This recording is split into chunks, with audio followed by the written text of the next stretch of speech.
Sa nakaraan nating episode, matapos ang pinakamalupit na berserk mode ni Kapka, tuluyan na niyang winasak ang core ni Kaiju number 9. Pero bago pa man tayo makapagdiwang, isang atake ang dumiretso kay Kapka at bumaon ng tuluyan. At doon nga natin narinig ang linyang, patay na si Kapka. Ngayon, anong susunod? Totoo na ba ito? O may nangyayari pa sa loob ni number 9 na hindi pa natin nakikita?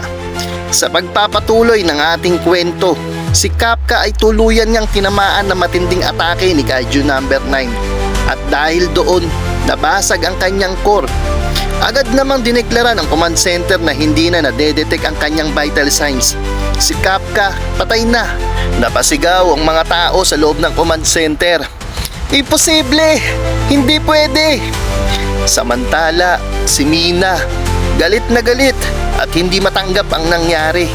Sumigaw siya, "Kailangan ko ng isa pang magazine, ihulog sa point F." Halatang handang-handa siyang magwala. Gusto niyang paulanan ng sunod-sunod na atake si Kaiju number 9 matapos ang nangyari kay Kapka. Sinabi pa niya, "Babariling ko yan," bago pa siya magkaroon ng pagkakataong mag-regenerate ang mga nawala niyang bahagi. Sumagot naman agad ang command center. "Apache 5, palitan ng mga magazine, ihulog mula sa aerial injection point." At dito na nagiging mas matindi ang sitwasyon. Bago pa man tuluyang makaatake si Mina, biglang gumalaw si Kaiju number 9. Isang napakabilis at napakalakas na strike ang pinakawalan nito. Sa tindi ng atake, nabali at nahati ang sandata ni Mina Ashiro na agad na ikinagulat ng lahat.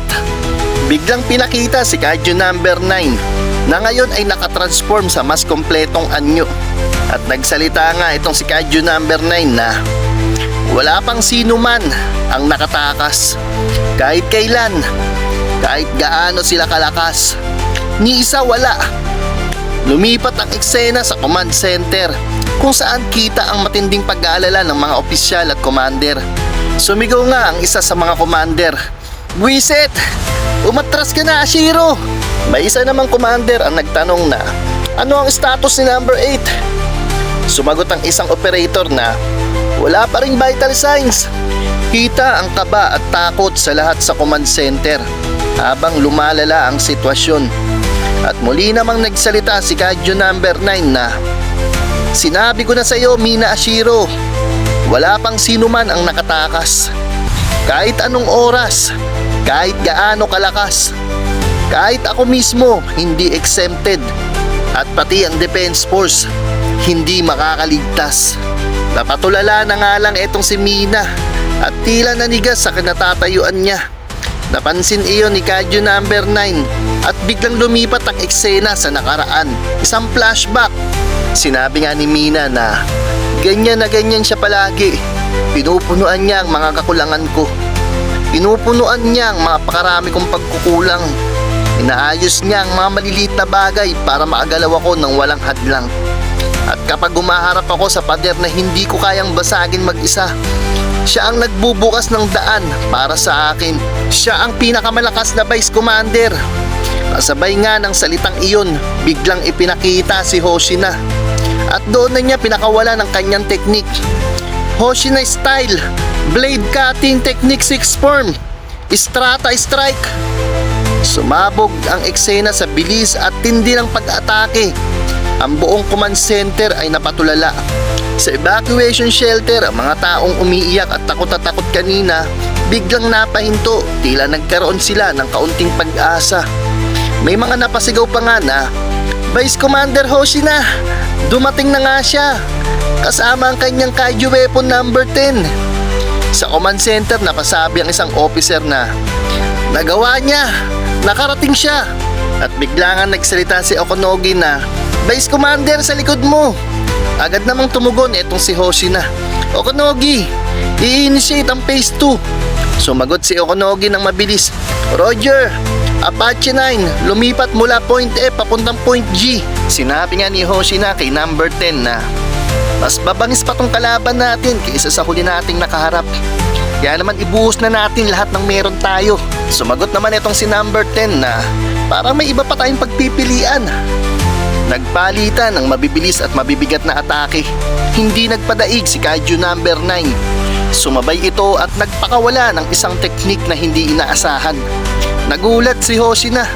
Hindi yun palangga, sabi nga niya. Dahil ang akala niya ang forma ni Kaiju number 9 ay isang defensive shield. Pero ang totoo, isang sabayang pag-atake. Mas mabilis at mas delikado kaysa sa inaasahan. Napasabi na nga lang si number 10 kay Hoshina na gunggong!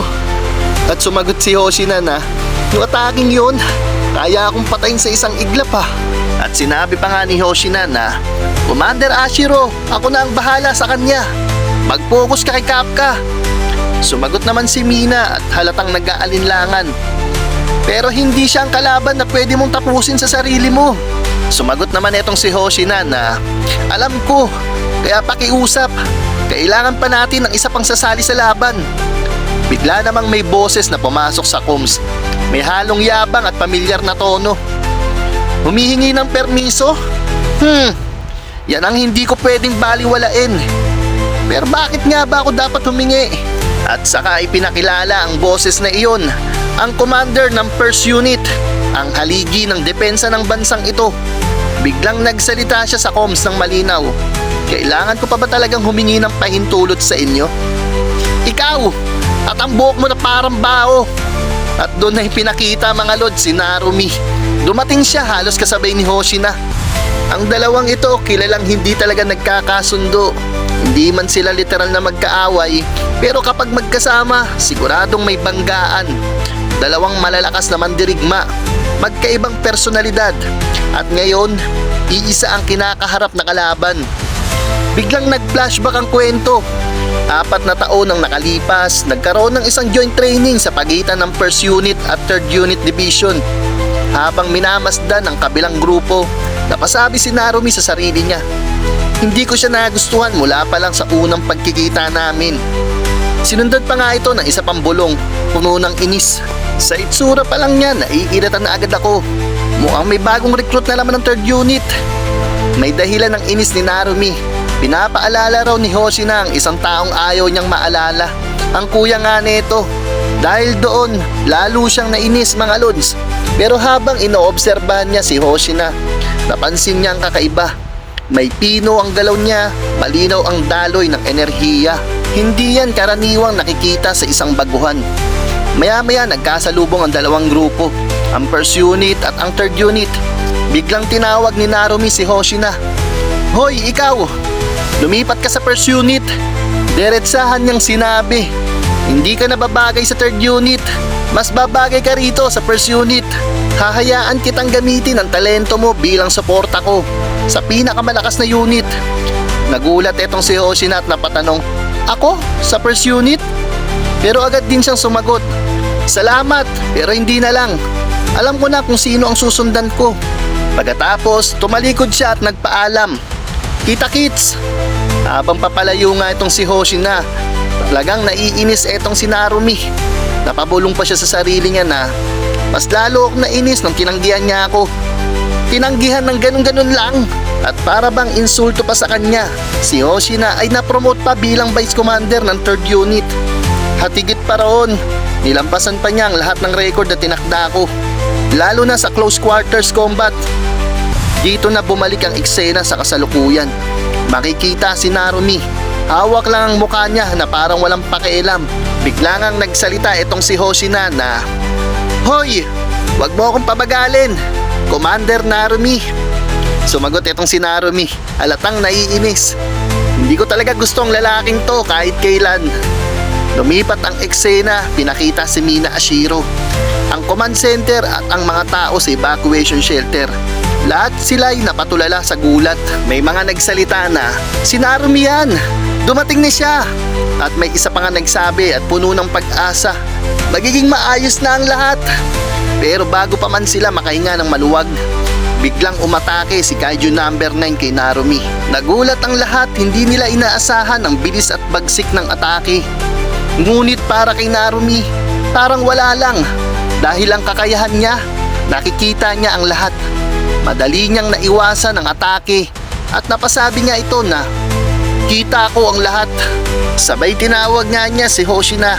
Volcat, sabihan na kita, paghihiwain ko to. Sumagot naman si Hoshina, kampante. Ayos lang yan, sanay akong umiwas. At doon na sabay silang sumugod, si Narumi at Hoshina kontra kay Kaiju number 9. Ginamit ni Narumi ang kanyang teknik, troop style bayonet technique, second form, splashing fire. Lumipat ang eksena sa command center. Nagsalita nga ang isa doon na kapag ang isang commander ay lumalaban gamit ang buong lakas, ang mga troop member na may release force na 60% pababa ay mahigpit na ipinagbabawal na lumapit. Dahil ang kapangyarihan ng commander ay halos kapantay ng isang mega monster. Kapag may troop member na napalapit, mamamatay sila agad. Lalo na kapag ginamit ni Commander Narumi ang Kaiju number 1 weapon, ang pinakamalakas na sandata sa buong Japan. Walang kahit isang troop member ang kayang manatili sa loob ng 100 metro mula sa kanya. O ayan ang akala ko.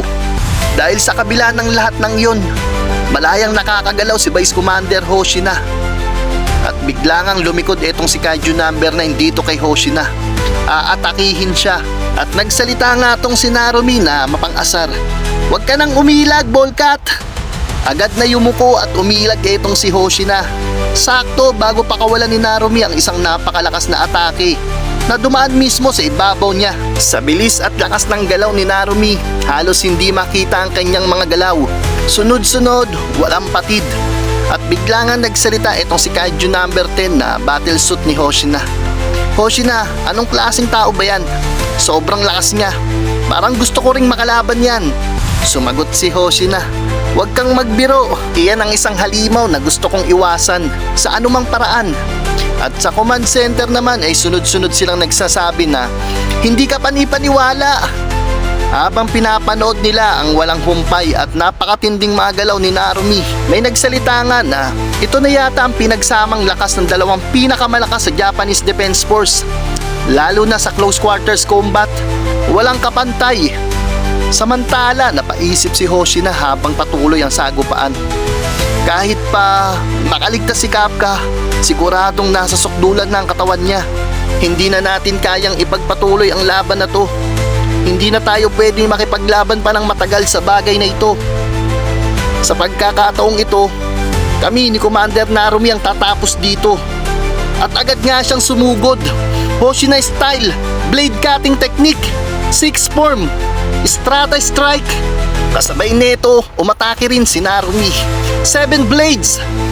Dalawang pinakamalalakas na mandirigma ng Defense Force sabay na sumalakay kay Kaiju number 9. Ngunit sa hindi inaasahang pangyayari, sinapon ni Kaiju number 9 ang kanilang mga sandata. Hawak mismo ng halimaw ang espada ni Hoshina at pati kay Narumi. Nagulat ang dalawa. Hindi pa man sila nakakabawi, biglang bumwelo si Kaiju number 9 ng isang malakas na kontra-atake. At dito nga muna natin puputulin ang episode na ito. Sa kabila ng pinagsamang lakas ni Hoshina at Commander Narumi, ipinakita ni Kaiju number 9 na hindi pa siya tapos. Sinapon niya ang kanilang mga sandata at sa isang iglap, isang kontra-ataking maaari magdikta ng kapalaran ng laban. Ngayon, ang tanong, kakayanin ba ni Narumi at Hoshina ang halimaw na kayang humarap sa dalawang pinakamalakas na defense force? At ano ang tunay na kalagayan ni Kafka Hibino? Tapos na ba talaga o nagsisimula pa lang? At hanggang saan ang tunay na limitasyon ni Kaiju number 9?